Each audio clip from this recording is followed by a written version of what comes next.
Once that process is complete, we send it to our typesetter for layout into the PDFs. The authors get to review the PDF and highlight any final corrections that they would like to be made. We also review the PDF on our end. We collate those corrections, send it back to our typesetter, and then we publish it ahead of print, what we call our print. We don't actually have a print issue, but we post the article online in an HTML and PDF format. Our journal, as Natalie mentioned, is published quarterly. So ahead of those quarterly issues, when we publish our full issue as a PDF, we will publish these articles in advance if possible. And we try to have a steady stream of articles that we publish online. In March, June, September, and December, then we have a full issue. And so we paginate that full issue, and then the articles are officially published and available on PubMed Central as well. Natalie? Just to give you a little bit more of an overview of kind of the whole process. From the time you submit the article, it comes to screening, and I look at it, and I also will often share it with an editor for their input.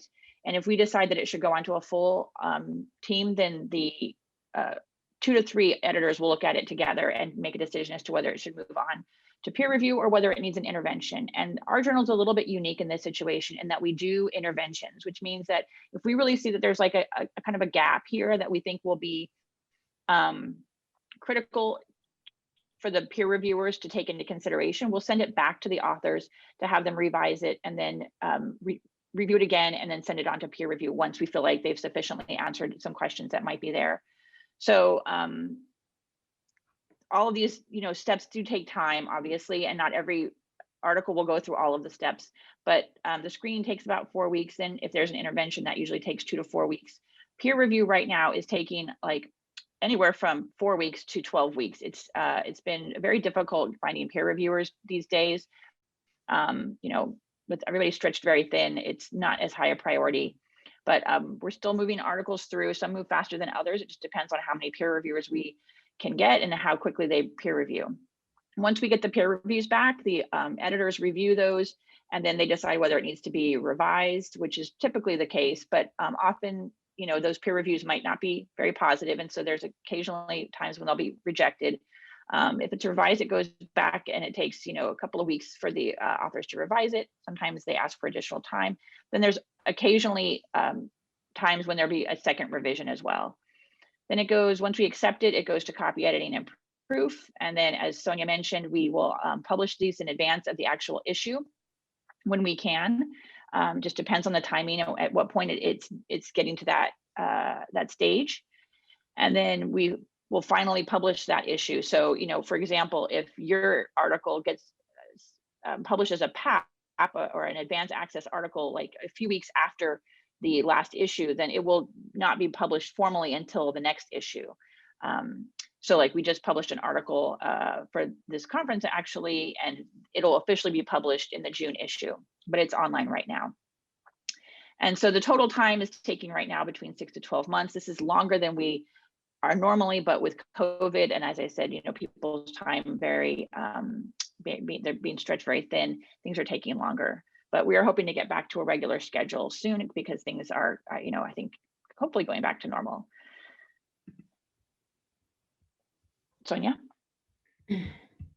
After you publish your article, that is not the last step in the process. We highly encourage all authors to promote their articles on social media, on organization listservs, communities of practice, institutional newsletters and websites, write a blog, or other networks that they may be a part of. Basically, any way that you can promote your article and let your colleagues know that you've published something is another way to have more readers and attract more attention to your article. On the journal side, we post on all our social media channels, and we send out an email once the article has been published.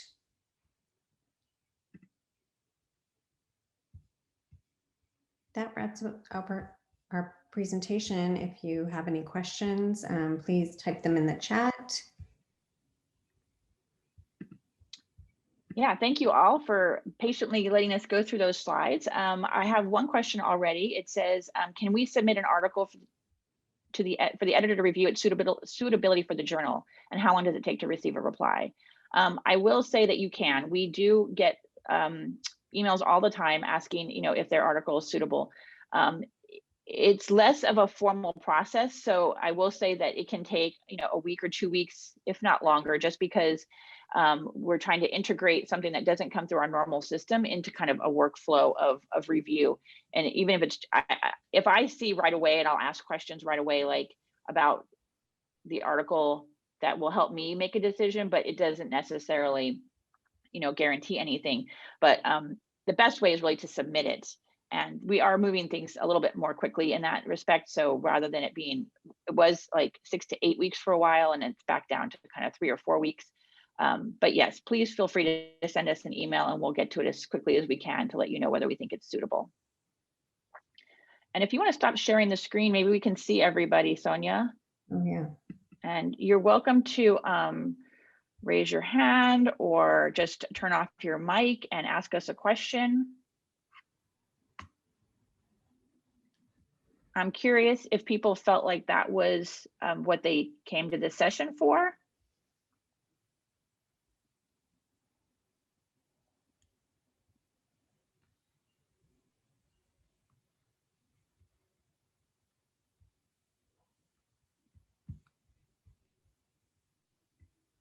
I'm leaving lots of quiet space to force somebody out.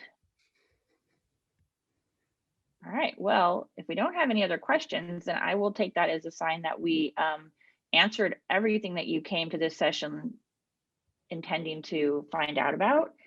I will stay on for another few minutes. If you, I see we got a you did, very useful. Thanks for the information. That's great.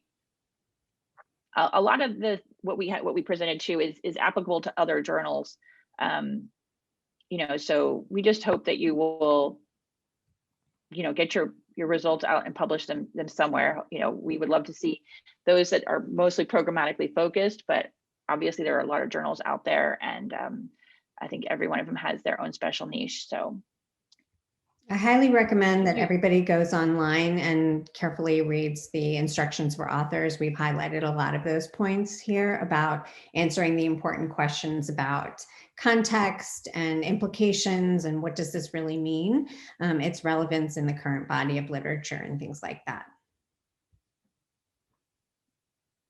Yeah, and we are, as we said before, specifically making sure that all articles come in with representation from the countries where the work is done. So please make sure that you keep that in mind as you are preparing to submit manuscripts.